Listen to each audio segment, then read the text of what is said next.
भने 112 घरहरूमा आंशिक क्षति भएको छ। विभिन्न 36 सरकारी कार्यालयका भवनहरू क्षतिग्रस्त भएका छन्। त्यसैगरी 9 विद्यालय तथा सामुदायिक भवनमा क्षति पुगेको छ। सिन्धुपाल्चोक जिल्लाका 7, मनाङका 2, चितवनमा 2, तनहुँमा 1, मोरङमा 1, उदयपुरमा 1 र सिराहामा 1 गरी जम्मा 15वटा मोटरेबल पक्की पुलहरूमा क्षति पुगेको छ। मनाङमा 5वटा मोटरेबल काठी पुलमा क्षति भएको छ। सिन्धुपाल्चोकमा 14, मनाङमा 7, मर्स्याङ्दी नदीको एक्ली फाँटमा 1 गरी 23वटा झोलुङ्गे पुल क्षतिग्रस्त भएका छन्। विषयगत निकायहरूबाट तत्काल कार्ययोजना बनाई क्षति भएका सार्वजनिक सम्पत्ति र पूर्वाधारहरूको पुनर्निर्माण गरिँदैछ। सिन्धुपाल्चोकको मेलम्ची खानेपानी आयोजनाको हेडोकसम्म जाने पहुँच मार्ग र पुलहरूमा क्षति भएको हुनाले भौतिक पूर्वाधार तथा यातायात मन्त्रालयबाट अविलम्ब 2वटा बेली ब्रिज निर्माणको तयारी गरिएको छ। मेलम्ची आयोजनाको खानेपानी, सडक लगायतका पूर्वाधार सम्बद्ध विशेषज्ञ टोलीबाट स्थलगत अनुगमन गरी तत्काल पहुँच मार्ग पुनर्निर्माण गर्नुका साथै आयोजनाको हेडोक्समा भएको क्षतिको यकिन गरी मर्मत सुधारको काम अगाडि बढाइनेछ। देशभरका साना ठुला गरी विभिन्न 43वटा खानेपानी आयोजनाहरूमा क्षति पुगेको छ र सम्बन्धित निकायहरूबाट तिनीहरूमा पनि पुनर्निर्माणको प्रयास भइरहेको छ। कास्की, लमजुङ, मनाङ, सिन्धुपाल्चोक लगायत विभिन्न जिल्लाका साना ठुला गरी 25 जलविद्युत आयोजनाहरूमा आंशिक क्षति पुगेको छ। पीडितहरूको खोज तथा उद्धार र राहतका लागि राज्यका सबै संयन्त्रहरूको समन्वयात्मक रूपमा परिचालन गरिएको छ। हालसम्म सिन्धुपाल्चोक, मनाङ र गोर्खा जिल्लाका गरी 278 जनालाई नेपाली सेनाको हेलिकप्टर मार्फत उद्धार गरिएको छ। सिन्धुपाल्चोक, मनाङ, दाङ, बारा, धनुषा, सुनसरी, पर्सा, चितवन लगायतका जिल्लाहरूका 2000 भन्दा बढीलाई अन्य माध्यमबाट उद्धार गरी सुरक्षित स्थानमा सारिएको छ। मनसुनजन्य विपदबाट अति प्रभावित सिन्धुपाल्चोक, मनाङ लगायतका विभिन्न 8 जिल्लाहरूमा 834 थान टेन्ट, 2056 थान त्रिपाल, 194 थान स्लिपिङ ब्याग लगायतका राहत सामग्रीहरू मन्त्रालयको समन्वयमा जिल्ला विपद व्यवस्थापन समितिलाई उपलब्ध गराई प्रभावित परिवारहरूलाई वितरण गरिएको छ। त्यसैगरी जिल्ला विपद व्यवस्थापन समितिहरूले स्थानीय तह र अन्य सङ्घ संस्थासँग समन्वय गरी प्रभावितहरूलाई राहतको प्रबन्ध गरिरहेका छन्। खोज तथा उद्धारका लागि जोखिम सम्भावित क्षेत्र नजिकका सुरक्षा इकाइहरूमा सुरक्षाकर्मीहरूलाई तैनात गरिएको छ। बागमती प्रदेशको त्रिभुवन अन्तर्राष्ट्रिय विमानस्थल, लुम्बिनी प्रदेशको नेपालगञ्ज, कर्णाली प्रदेशको सुर्खेत र सुदूरपश्चिम प्रदेशको धनगढीमा रहेका मानवीय सहायता स्थलहरूमा खोज, उद्धार र राहतका सामग्रीहरू भण्डारण गरिएको छ। त्यसैगरी प्रदेश 1 को इनरवा, बागमती प्रदेशको हेटौडा, गण्डकी प्रदेशको पोखरा र लुम्बिनी प्रदेशको बुटवलमा रहेका प्रादेशिक विपद गोदाम घरहरूमा समेत राहत सामग्रीहरू भण्डारण गरिराखिएको छ। खोज, उद्धार र राहतका लागि केन्द्रीय विपद व्यवस्थापन कोष तथा जिल्ला विपद व्यवस्थापन कोषहरूमा आवश्यक रकम मौजदात राखी परिचालनको व्यवस्था मिलाइएको छ। मनसुनजन्य विपदबाट घरबारविहीन भएकाहरूको निजी आवासको पुनर्निर्माणका लागि विपद प्रभावित निजी आवास पुनर्निर्माण तथा पुनर्स्थापना अनुदान कार्यविधि 2077 बमोजिम मनसुनजन्य विपदका कारण घरबार गुमाएकाहरूलाई घर पुनर्निर्माण गर्न अनुदान उपलब्ध गराउने व्यवस्था गरिएको छ। गत वर्षको मनसुनबाट क्षति भएका विभिन्न जिल्लाका 3949 लाभग्राही परिवारहरूलाई पहिलो किस्ता बापत प्रति परिवार रु 50,000 को दरले कुल रु 19 करोड 97 लाख अनुदान प्रदान गरी पुनर्निर्माणको काम सुरु गरिएको छ। यस वर्षको मनसुनजन्य विपदबाट 2078 असार 16 गतेसम्म विभिन्न जिल्लामा आंशिक तथा पूर्ण क्षति भएका 572 घर परिवारका लागि तत्काल अस्थायी बसोबासको व्यवस्था गर्न प्रति परिवार रु 50,000 को दरले रु 2 करोड 86 लाख जिल्ला प्रशासन कार्यालयहरूबाट प्रभावित परिवारलाई उपलब्ध गराउने प्रक्रिया अगाडि बढाइएको छ। घरबास गुमाएका प्रभावित परिवारहरूलाई उपलब्ध गराइने उक्त सहयोगलाई निरन्तरता दिइनेछ। यस वर्षको मनसुन विपदका कारण क्षति भएका सम्पूर्ण निजी आवासहरूको समेत विपद प्रभावित निजी आवास पुनर्निर्माण तथा पुनर्स्थापना अनुदान कार्यविधि 2077 बमोजिम पुनर्निर्माण गर्ने व्यवस्था मिलाइएको छ। सबै प्रदेशहरूमा बाढी तथा पहिरोको कारण भएको क्षतिको लगत तयार गर्ने काम जारी रहेको छ। गत वर्षको पहिरोबाट क्षति भएका सिन्धुपाल्चोक, कालीकोट, पर्वत, म्याग्दी, सङ्खुवासभा लगायत 13 जिल्लाका विभिन्न स्थानहरूको भौगर्भिक अध्ययन गरी पुनर्निर्माण, पुनर्स्थापना र जोखिममा रहेका बस्तीहरूको स्थानान्तरण गर्ने प्रक्रिया थालनी भएको छ। आगामी दिनमा पनि आवश्यकता अनुसार भौगर्भिक अध्ययन प्रतिवेदनका आधारमा आवास तथा पूर्वाधारहरूको विकास गरी विपद जोखिम न्यूनीकरण गरिनेछ। विषयगत मन्त्रालयका सचिव, सुरक्षा निकायका प्रमुखहरू तथा विभागीय प्रमुखहरूको उपस्थितिमा बैठक बसी मनसुनजन्य विपदबाट भएको क्षतिको समीक्षा गरी क्षतिग्रस्त सार्वजनिक सम्पत्ति र पूर्वाधारहरूको पुनर्निर्माण र पुनर्स्थापनाका लागि तत्काल एकीकृत कार्ययोजना बनाई कार्यान्वयन गर्न सम्बन्धित पदाधिकारीलाई निर्देशन दिइएको छ। अवरुद्ध राजमार्ग, खानेपानी, विद्युत, सञ्चार लगायतका अन्य सेवाहरू सरकारवाला निकायहरूको समन्वयमा तत्काल सुचारू गर्न प्रबन्ध मिलाइएको छ। विपदका घटना, सोबाट भएको क्षति, खोज, उद्धार तथा राहतको विवरण हरेक दिन सार्वजनिक गर्ने प्रबन्ध समेत मिलाइएको छ। धन्यवाद।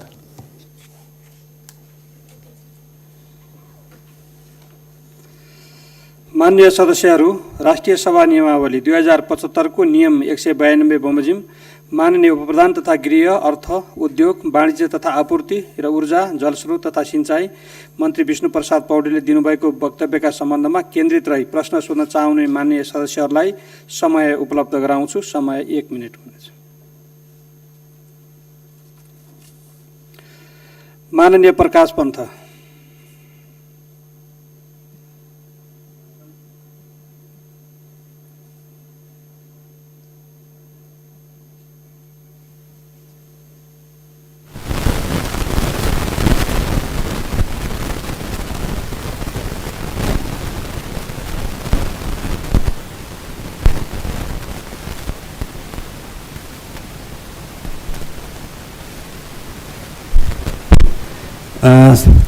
सम्माननीय अध्यक्षज्यू मार्फत माननीय गृहमन्त्रीज्यूलाई मेरो जिज्ञासा प्रश्न, बाढी, पहिरो, डुबान जस्ता विपदहरूमा सरकारको विशेष गरेर गृह मन्त्रालयको तयारी चाहिँ छेपारोको कथा जस्तो भयो।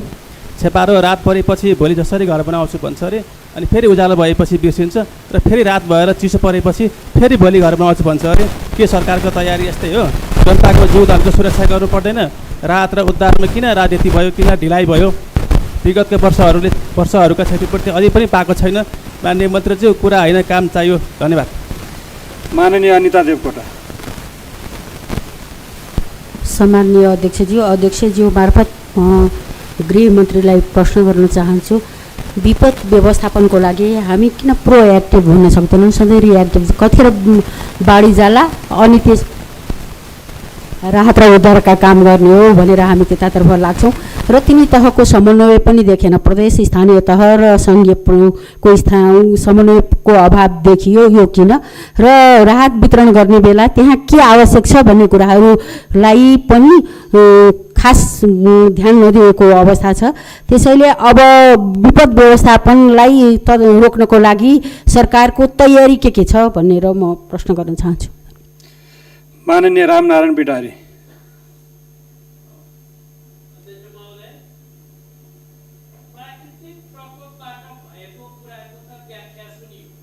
पहिरो सरकारले लडाइदिया होइन, बढेमा वर्षा सरकारले बनाइदिया होइन, तर कोशी नदी, गण्डकी नदी, महाकाली नदीमा सन्धि गरेर अनावश्यक ढोका राखेर विदेशीसँग चाहिँ नि हारगुहार गर्दै बनाएका ती सन्धिहरूले नेपाल जलमग्न भयो, तराई खर्लप्पै डुब्यो।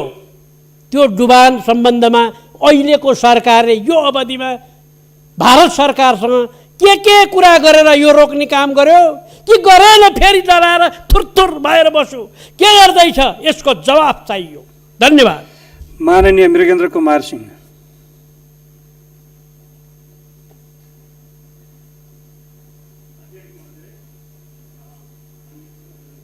जीले विभिन्न कुराहरू यता विपद सम्बन्धमा सुनाउनु मात्रै भयो, प्रयास के भएको छ त्यो सम्बन्धमा त कुनै खास जानकारी दिनु भएन।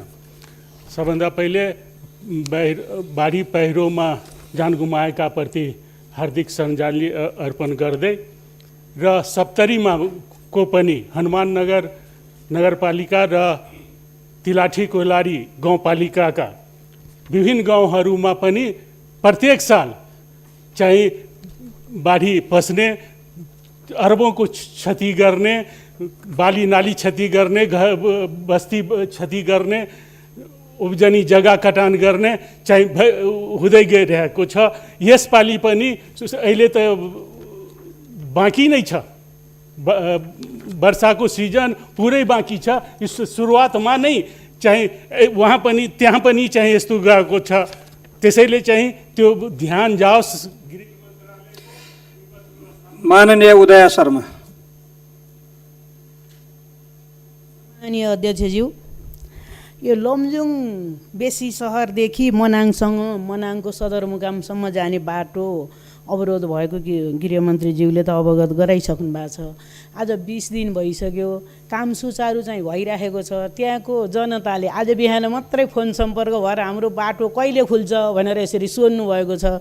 त्यसरी यो कति समय लाग्ला, काम त भइरहेको भन्ने आएको छ, तैपनि ढिलो भयो भन्ने उहाँहरूको गुनासो छ। धन्यवाद। माननीय शेरबहादुर कुँवर। सम्मान्य अध्यक्ष महोदय, गत वर्ष भदौ 2 गते आएको बाढीबाट अछाम जिल्लाको रामारोशन गाउँपालिका अत्यन्त क्षतविक्षत भएको थियो र त्यहाँ 17 जनाले ज्यान पनि गुमाएका थिए। र त्यति बेला सरकारले एउटा नीति बनाएको थियो, हिमालमा घरबास नहुनेको लागि 3 लाख, पहाडमा 2 लाख र तराईमा 1 लाख। र त्यो अहिलेसम्म पनि उपलब्ध भएको छैन। भर्खरै गृहमन्त्रीज्यूले 50,000 को पुनर्वासको लागि भनेर छुट्याइएको भन्नुभयो। त्यसै अन्तर्गत रकम हो वा यसपालिको नयाँ हो, त त्यो के व्यवस्था गरिएको छ यो सोध्न चाहन्छु। धन्यवाद। माननीय महेश कुमार महरा। माननीय अध्यक्ष महोदयको मार्फत म माननीय गृहमन्त्रीज्यूलाई प्रश्न सोध्न चाहन्छु। डनदुरा जिल्लाको परशुराम नगरपालिकाको 8 नम्बर वडामा आधारभूत स्वास्थ्य केन्द्रमा कि कर्मचारी कार्यालय सहयोगी अस्मिता धामी यही असार 2 गते कोभिड खोप जोगबुढा अस्पतालमा लैजाने गर्दा सम्पर्कविहीन भएर हराइन् र 4 दिनपछि समुदायिक जङ्गलमा लास फेला पर्यो र अहिलेसम्म हत्यारा पत्ता लागेको छैन। के अस्मिता धामीले निर्मला पन्तकै नीति भोग्नुपर्ने हो वा अस्मिता धामीले चाहिँ न्याय पाउँछन् भने कहिले पाउँछन् र अस्मिता धामीको हत्यारा कहिले पत्ता सार्वजनिक गर्नुहुन्छ गृहमन्त्रीज्यू? धन्यवाद। माननीय रमेशजङ रायमाझी।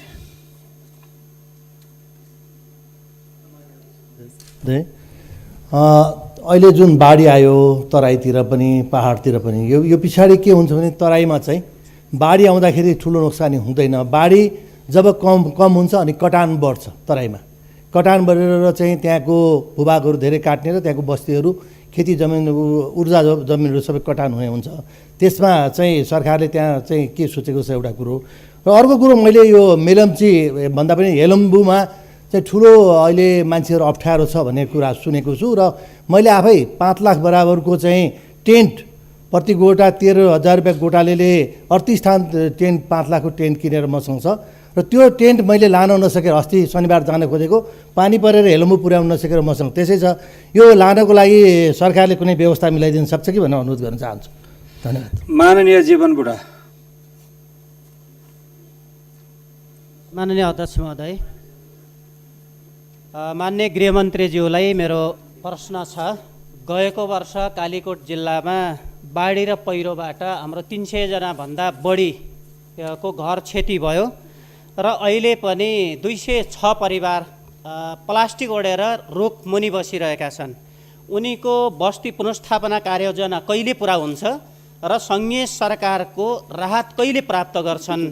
कर्णाली करिडोरको विभिन्न ठाउँमा बाढी पहिरोको कारण पुल र सडकहरू क्षत-विक्षत भएका छन्। यो सडक खोल्ने कार्य कहिले हुन्छ? धन्यवाद। माननीय जितेन्द्र नारायण देव।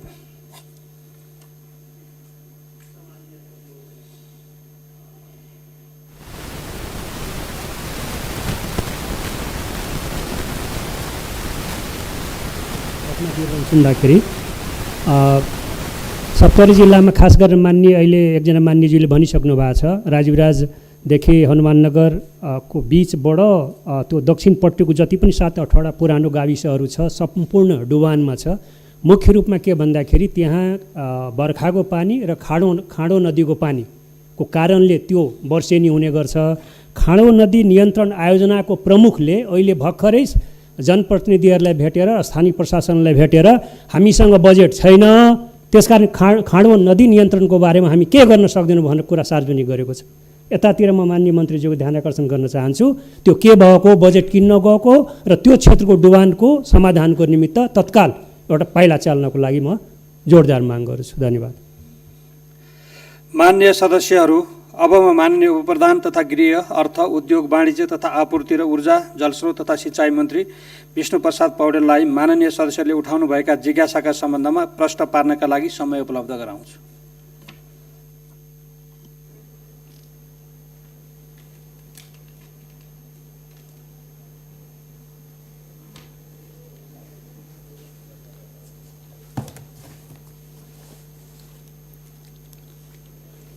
सम्मानीय अध्यक्षज्यू, माननीयजीहरूले व्यक्त गर्नुभएको जिज्ञासा, सुझाव र प्रश्नहरूका प्रति सबैभन्दा पहिला म हार्दिक धन्यवाद ज्ञापन गर्न चाहन्छु।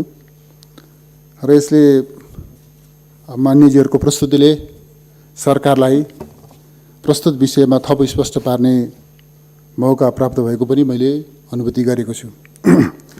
जहाँसम्म सरकारले यो मनसुनसँगै जुन प्रकारको अतिवृष्टि भएको छ, बाढी पहिरोका समस्याहरू देखिएका छन्, मानवीय क्षति भएको छ, भौतिक सम्पत्तिमा क्षति पुगेको छ, यो प्रश्नलाई सरकारले अत्यन्तै गम्भीरताका साथ लिएको छ। पीडितहरूलाई उद्धार गर्ने, राहत प्रदान गर्ने, पुनर्स्थापना गर्ने, क्षतिग्रस्त भौतिक संरचनाहरूको पुनर्निर्माण गर्ने र तिनीहरूलाई सुचारू गर्ने, सडक अवरुद्ध सडकहरूलाई मा उत्पन्न व्यवधानहरू हटाउने, पहिरोहरू हटाउने र सप्लाई चेन र यातायात व्यवस्थालाई सुचारू गर्ने जस्ता प्रश्नहरूमा सरकार केन्द्रित भएर लागेको कुरा मैले अघि सरकारको तर्फबाट मैले वक्तव्य राखिरहँदा समस्याको मात्रै चर्चा गरिन, सरकारले के प्रयास गर्दैछ, कसरी यो समस्यालाई कसरी गम्भीरताका साथ लिएको छ, समाधानका निम्ति कस्तो एउटा समन्वयात्मक प्रयासहरू गरिएको छ भन्ने सम्बन्धमा पनि मैले अवगत गराएको थिएँ। त्यसकारणले सरकार रमिते भएर होइन, सरकार प्रोएक्टिभ भएर समस्यामा केन्द्रित भएर समाधानलाई केन्द्रभागमा राखेर प्रभावकारी ढङ्गले परिचालित भएको कुरा म निवेदन गर्न चाहन्छु। सरकारले आफ्नो स्रोत, साधन, शक्ति, सामर्थ्य, सङ्गठनात्मक संरचना सारा चिजलाई परिचालन गरेको छ र यसका निमित्त कुनै पनि प्रकारको कमी नरहने म चाहिँ माननीयजीहरूलाई सम्मान्य अध्यक्षज्यू मार्फत अवगत गराउन चाहन्छु।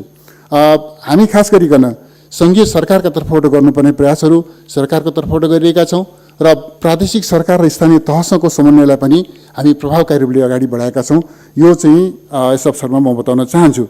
त्यसकारणले जहाँसम्म यो चाहिँ राहतमा, पुनर्स्थापनामा यस्ता विषयहरूमा पनि राजनीति भयो कि भन्ने जुन यहाँहरूले टिप्पणी गर्नुभएको छ माननीयजीहरूले, म स्पष्ट गर्न चाहन्छु, सरकार मानवीय प्रश्नमा राजनीति गर्न चाहँदैन। राजनीति गर्नका निम्ति हाम्रो सामुन्नेमा अरू धेरै एजेन्डाहरू छन् र एजेन्डाहरू पैदा हुँदै प्रकट हुँदै जानेछन्। त्यसकारणले मानवीय प्रश्नमा, राहतको प्रश्नमा, उद्धारको प्रश्नमा, पुनर्स्थापनाको प्रश्नमा, विपद जोखिम न्यूनीकरण गर्ने प्रश्नमा सरकार राजनीति गर्दैन। बरु यस प्रसङ्गमा म के एउटा स्मरण गर्न चाहन्छु भने यसबिचमा खास गरी राहतका सहुलियतका नाममा विभिन्न ढङ्गले सहयोगहरू सङ्गठित गर्ने यो चाहिँ अलिकति सेलिब्रिटी स्टाइलहरू पनि के ठाउँमा प्रकट हुने गरेका छन्। यो अवस्थालाई दृष्टिगत गरिकन सरकारले के प्रबन्ध गरेको छ भने अब हामीले सरकारको तर्फबाट हुने राहतलाई, सहयोगलाई हामी एउटा केन्द्रीकृत र एकीकृत योजना अन्तर्गत डिस्ट्रिब्युट गर्छौँ र स्वैच्छिक ढङ्गले राहतमा सहयोगमा चाहिँ सहभागी बन्न चाहने महानुभावहरूको सहयोगलाई पनि एउटा वान डोर सिस्टमबाट, खास गरी जिल्लाका प्रशासन प्रमुखबाट सिडिओ कार्यालय मार्फत चाहिँ हामीले राहतका सहुलियतका अरू कसैले त्यस ढङ्गले गर्न चाहनुहुन्छ भने त्यो सिस्टमबाट वितरण गर्ने त्यो प्रणाली पनि हामीले विकसित गरिरहेका छौँ। त्यसकारण सरकार प्यासिभ होइन, एक्टिभ छ र प्रोएक्टिभ छ र यो राजनीति गर्ने होइन, यो मानवीय प्रश्न हो र यो राजनीतिको प्रश्न होइन, सरकारको सर्वोच्च प्राथमिकताको प्रश्न हो र यो यस्तो खालको प्राकृतिक विपदका विरुद्धमा जुझिरहँदाखेरि सरकारले कुनै आस्थाको आधारमा होइन आफ्नो चाहिँ एउटा कर्तव्यको मानवीय दृष्टिकोणले र एउटा कर्तव्य निर्वाहको दृष्टिकोणले अग्रभागमा रहेर भूमिका निर्वाह गर्छ। त्यसै गरी यो काम गरिरहेको छ भन्ने कुरा म यस अवसरमा राख्न चाहन्छु। अब जहाँसम्म यो चाहिँ यहाँले विभिन्न सडकहरूको प्रसङ्ग पनि उठाउनु भएको छ, लमजुङको उठाउनु भएको छ, अरू कर्णालीका सडकहरूको प्रसङ्गहरू उठाउनु भएको छ। म यहाँलाई यो अवगत गराउँ, हामीसँग भएको जुन शक्ति छ, मानव शक्ति छ, स्रोत साधनहरू छन्, ती सबै चिजलाई सम्भावित ठाउँहरूमा चाहिँ जहाँ यो खास गरी बर्खाको कारणले पहिरो जान सक्ने, सडक अवरुद्ध हुन सक्ने जो सम्भावना छ त्यो चिजलाई ख्याल गरिकन नियरेस्ट पोइन्टहरूमा हामीले चाहिँ त्यस खालका जनशक्तिहरूको व्यवस्थापन गरेका छौँ र त्यस्ता पहिराहरू हटाएर सडकलाई सुचारू गर्ने, सप्लाई चेन र मानिसहरूको आवाजाहीलाई पनि सहज तुल्याउने त्यस काममा हामी केन्द्रित भएर लागेका छौँ। कुनै पनि प्रकारको कमी यस प्रसङ्गमा रहन दिँदैन भन्ने कुरामा म यहाँलाई विश्वास दिलाउन चाहन्छु। सम्माननीय अध्यक्षज्यू मार्फत यहाँ विभिन्न ठाउँका डुबानका पनि प्रश्नहरू उठाउनु भएको छ, यो बजेटको अभावको पनि चर्चा गर्नुभयो मानिसहरूले। म स्पष्ट गर्न चाहन्छु, यो प्रश्नमा खास गरी यो जुन प्रकारको बाढीको कारणले, वर्षाको कारणले जुन प्रकारको समस्या सृजना भएको छ त्यसमा राहतको पुनर्स्थापनाको र चाहिँ बाढी नियन्त्रणको जस्ता प्रश्नहरूमा बजेटको स्रोतको अभाव हुन दिइँदैन भन्ने कुरामा म विश्वास दिलाउन चाहन्छु। कसैले त्यस प्रकारको टिप्पणी गरेको छ भनेदेखि त्यस प्रकारको अनधिकृत टिप्पणीप्रति पनि हाम्रो चाहिँ गम्भीर रूपमा ध्यान जानेछ। त्यो सरकारको कर्मचारी भएर अनधिकृत टिप्पणी गर्ने अधिकार कसैलाई हुँदैन।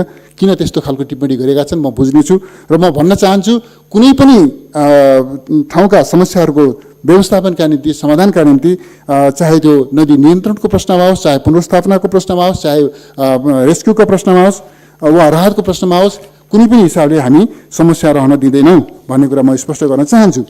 जहाँसम्म क्षतिग्रस्त भएका घरहरूको पुनर्निर्माणको प्रश्न छ, यस प्रश्नमा चाहिँ म स्पष्ट गरौँ, अहिले चाहिँ अघि पनि मैले यहाँ राखिसकेको छु। गत वर्ष क्षति भएका, बाढीबाट पहिरोबाट क्षतिग्रस्त भएका 3949 लाभग्राही परिवारहरूलाई पहिलो किस्ता बापत 50,000 को दरले कुल 19,97,00,000 अनुदान प्रदान गर्ने मैले अस्ति मात्रै निर्णय गरेको छु। यो के छ त भन्दाखेरि गत वर्षको हो र यसमा चाहिँ जस्तो मानिसले अघि चर्चा गर्नुभयो, यो प्रयोजनका निम्ति जुन पुनर्निर्माणका निम्ति जुन सहयोग सरकारले प्रदान गर्ने गरेको छ त्यो सहयोगको अङ्कका बारेमा पनि म अपडेटेड डेटा यहाँहरूका सामनेमा राखौँ।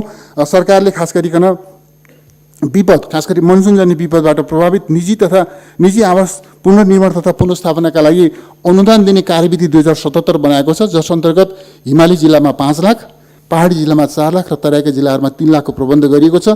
त्यस प्रबन्ध अन्तर्गत पहिलो किस्ता स्वरूप 50,000 उपलब्ध गराइएको र यो किस्ता क्रमिक रूपले हामी उपलब्ध गराउँदै जान्छौँ र यो कार्यविधिले निर्धारण गरे बमोजिमको रकम हामी उपलब्ध गराउँछौँ। उहाँले सरकारको सहयोगमा आफ्ना निजी निवासहरूको पुनर्निर्माणको काम गर्नुहुन्छ। यसमा कुनै पनि प्रकारको विलम्ब वा चाहिँ ढिलासुस्ती हुन दिइँदैन भन्ने कुरा म बताउन चाहन्छु। गत वर्षको पनि हामीले चाहिँ त्यसका निम्ति पनि पुनर्निर्माण गर्न बजेटको प्रबन्ध गऱ्यौँ, निकासा गऱ्यौँ र यो चाहिँ सुरु किस्ता हामीले अहिले दिएका छौँ, अन्तिम किस्तासम्म हामी दिँदै जान्छौँ, उहाँहरूको कामको प्रगतिको आधारमा दिँदै जान्छौँ। र यस वर्ष जुन प्रकारको क्षति भएको छ, यस वर्षको क्षतिको खास गरी 572 घर परिवारको क्षति यस वर्ष भएको छ। ती 572 घर परिवारका निम्ति पनि हामीले यो प्रक्रिया अगाडि बढाइसकेका छौँ र यति मात्रै होइन, आउने दिनमा पनि कोही कसैले यस प्रकारको पीडा भोग्न नपरोस्, कदाचित भोग्नु परेछ भने पनि सरकारको तर्फबाट प्रदान गरिने यो पुनर्निर्माण र पुनर्स्थापनाका निम्ति जुन अनुदान दिने प्रबन्ध छ त्यो चाहिँ तत्काल दिने गरिकन हामीले प्रबन्ध मिलाएका छौँ। सरकारले त्यो प्रबन्ध मिलाएको छ भन्ने कुरा म यस अवसरमा राख्न चाहन्छु। जहाँसम्म यो चाहिँ हामीले छिमेकी मित्र राष्ट्रसँग विगतमा गरेका सन्धि सम्झौताहरूका कारणले सृजना भएका विभिन्न समस्याहरूका बारेमा चर्चा गर्नुभएको छ मानिसहरूले। म के स्पष्ट गरौँ भनेदेखि विरासतले हामीलाई केही अभिभार, केही जिम्मेवारी, केही छोडेर गएको छ। ती चिजहरू का निमित्त हामीले चाहिँ एउटा सुसङ्गत सोचका साथमा त्यस्ता समस्याहरूको समाधान गर्ने त्यस खालको पहल कदमी लिनुपर्छ। र खास गरिकन हामी के स्पष्ट गर्न चाहन्छ, सरकार के स्पष्ट गर्न चाहन्छ भने नेपाल मा चाहिँ खास गरिकन डुबानको समस्यालाई स्थायी रूपमा समाधान गर्नका निम्ति सरकारले द्विपक्षीय बहुपक्षीय द्विपक्षीय संवादका अनेकन प्रयासहरू पनि गरिरहेको छ। हाम्रा केही मेकानिजमहरू पनि छन् र तिनीहरूका बिचमा पनि छलफल जारी छ। त्यस कारणले नेपाल कुनै पनि भौतिक संरचनाको कारणले डुबानमा नपरोस्, नदी प्रणालीहरूको निर्वाध प्रभावमा व्यवधान भएर नेपाली बस्तीहरू डुबानमा पर्ने र त्यस प्रकारको क्षति बिहोर्ने स्थिति नरहोस् भन्नका निम्ति सरकारले आफ्नो तर्फबाट गर्ने कुनै पनि प्रयासहरूमा कुनै पनि प्रकारको कमी रहन दिएको छैन र दिँदैन भन्ने कुरा म स्पष्ट गर्न चाहन्छु।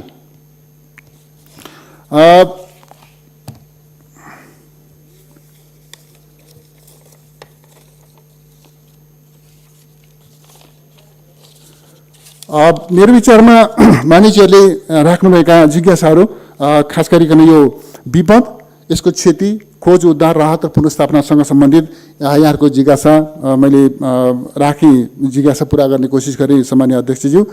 यसबाहेक प्रस्तुत विषय बाहेक अर्को एउटा विषयमा पनि चाहिँ यहाँ एउटा जिज्ञासा आएको छ। डडेलधुरामा अस्मिता धामीको हत्या र अनुसन्धानको प्रश्न, यस विषयमा गृह प्रशासन अत्यन्त सक्रियताका साथ लागिरहेको छ। म आशा गर्छु कि हामी छिटोभन्दा छिटो नतिजा प्रकाशित गर्न, अपराधीलाई कानुनको दायरामा ल्याउन र कानुन बमोजिम दण्डित गर्न समर्थ हुनेछौँ। धन्यवाद अध्यक्ष महोदय। माननीय सदस्यहरू, राष्ट्रिय सभाको अधिवेशन चालु नरहेको अवस्थामा राष्ट्रिय सभा सदस्य पदहरू रिक्त भएका सम्बन्धी राष्ट्रिय सभा नियमावली 2075 को नियम 186 को उपनियम 2 बमोजिम प्रकाशित देखाएका सूचनाहरू राजनीतिक दल सम्बन्धी ऐन 2073 को दफा 35 को उपदफा 2 बमोजिम सभालाई जानकारी गराउँछु।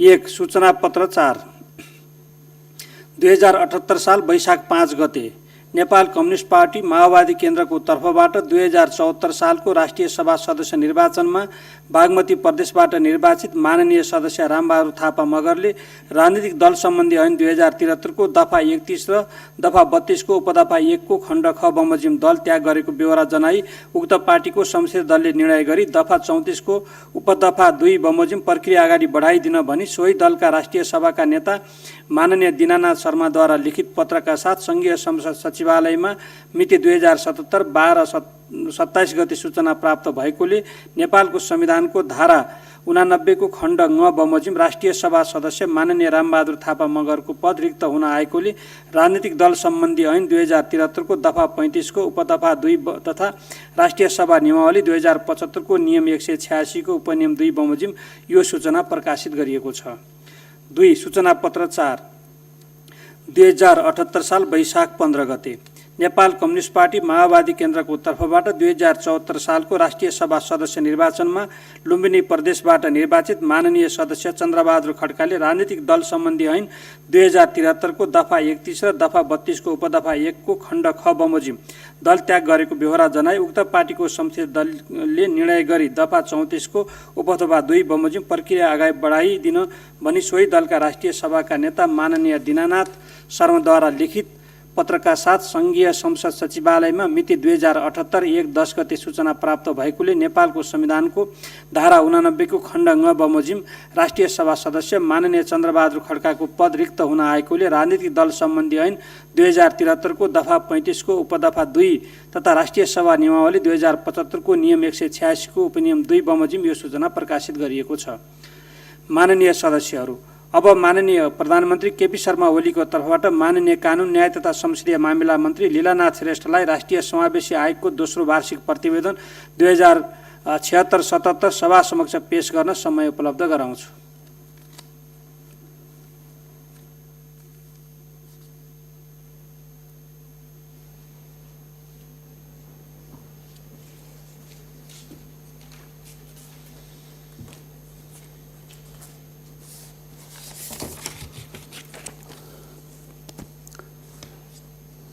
सम्माननीय अध्यक्ष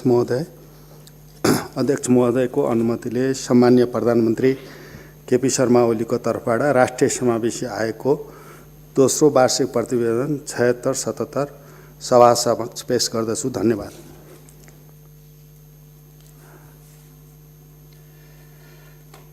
माननीय सदस्यहरू, अब म प्रत्यायोजित व्यवस्थापन तथा सरकारी आश्वासन समितिका माननीय सभापति रामनारायण बिडारीलाई समितिको दोस्रो वार्षिक प्रतिवेदन 2077-78 सभा समक्ष पेश गर्न समय उपलब्ध गराउँछु।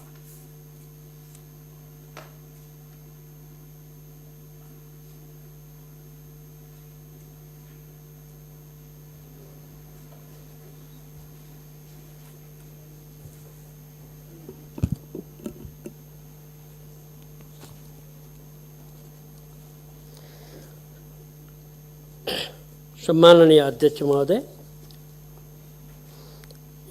हाम्रो समिति राष्ट्रिय सभा अन्तर्गतको 4वटा समितिमध्ये एक हो।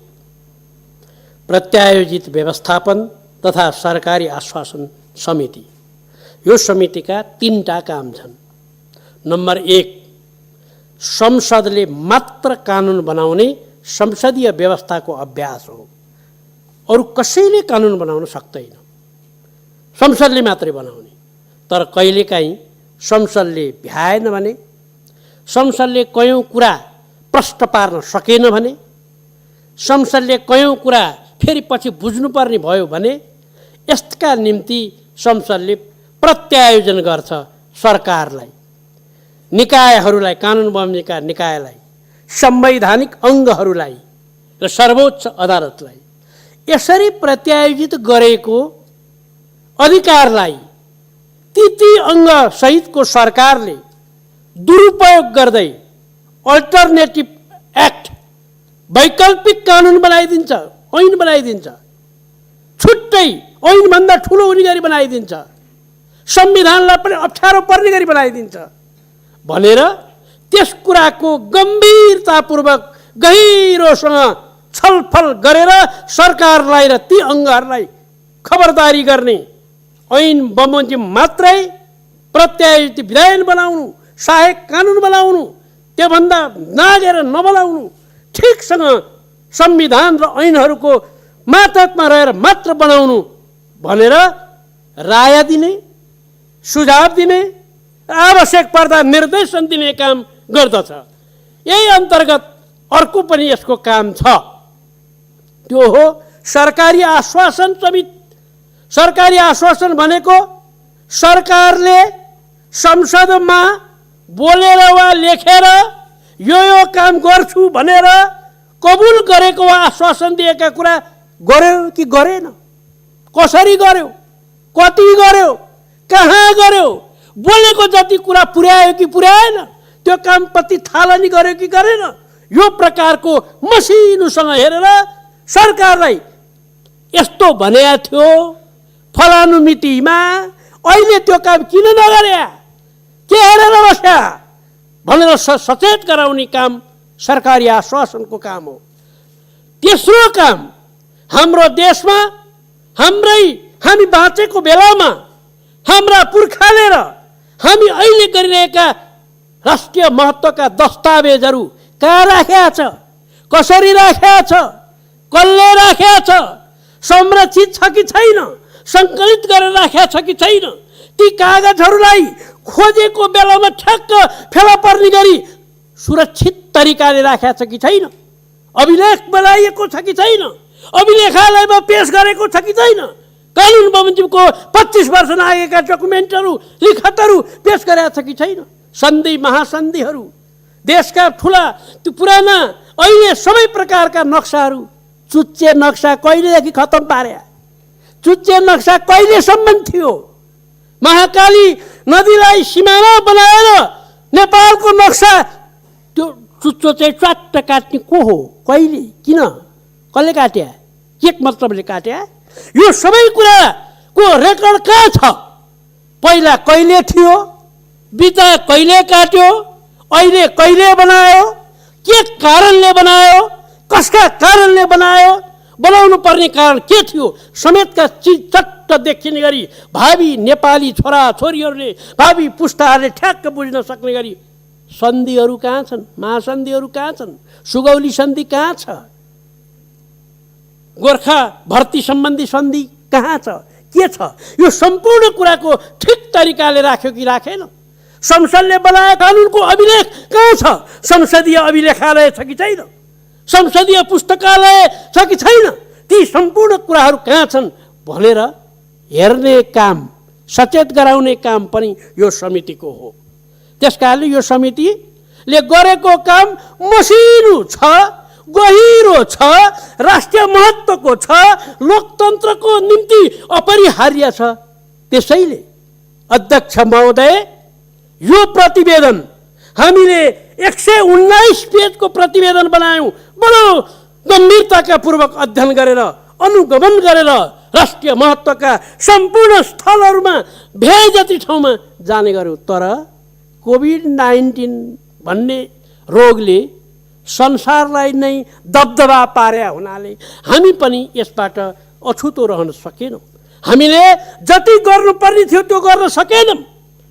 संसदको अधिवेशन भएन, संसद प्रतिनिधि सभा विघटन भयो, त्यति मात्र होइन, राजनीतिक अस्थिरता भयो। त्यति मात्र नपुगेर अहिले फेरि चाहिँ नि तेस्रो लहरको कोभिड-19 आउँछ भनेर हल्ला इत्यादिका कारण समेतले काममा प्रतिकूल प्रभाव पर्यो। अध्यक्ष महोदय, त्यसो भएको हुनाले राम्रोसँग काम गर्न जति सक्नुपर्ने थियो त्यति गरिएन। तैपनि हामीले धेरै ऐनहरू हेऱ्यौँ। शिक्षा ऐनलाई, विद्युत ऐनलाई, प्रतिनिधि सभा निर्वाचन सम्बन्धी ऐनलाई, सहकारी ऐनलाई, जनस्वास्थ्य सेवा ऐनलाई, वातावरण संरक्षण ऐनलाई मसिनोसँग अध्ययन गऱ्यौँ। सरकारलाई निर्देशन दियौँ, अबदेखि ऐन मिचेर यस प्रकारका काम गर्नु भएन भन्यौँ।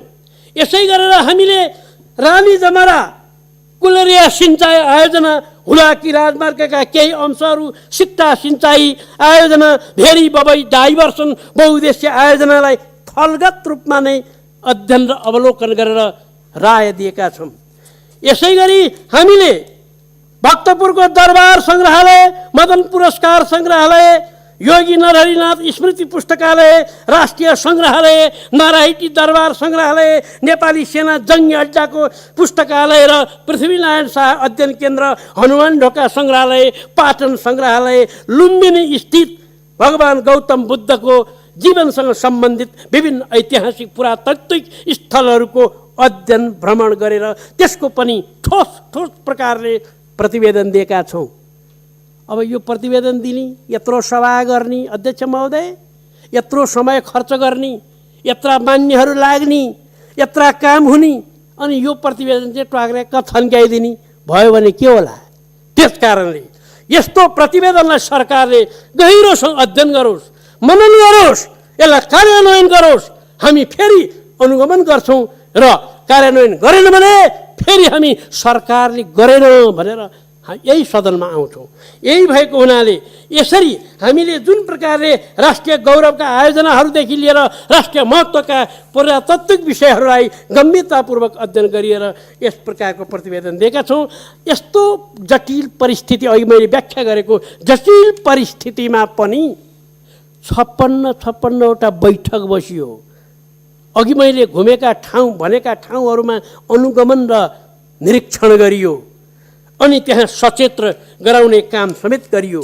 यी सबै काम गर्नको निम्ति हामीलाई धेरै मद्दत गर्नुहुने हाम्रा सम्माननीय अध्यक्षज्यू, उपाध्यक्षज्यू, मन्त्री, मन्त्रालयका पदाधिकारीले पनि सहयोग गरेका छन्। समितिका महत्त्वपूर्ण मान्य सदस्यज्यूहरूले एकदम सक्रियताका पूर्वक काम गर्नुभएको छ।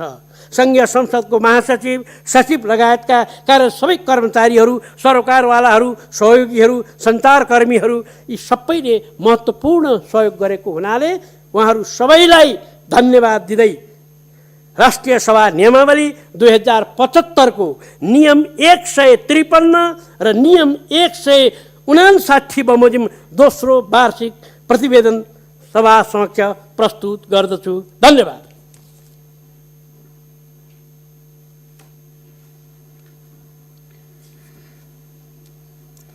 माननीय सदस्यहरू, अब अर्को बैठक मिति 2078 असार 21 गते सोमबार दिनको 1 बजे बस्ने गरी यो बैठक स्थगित हुन्छ।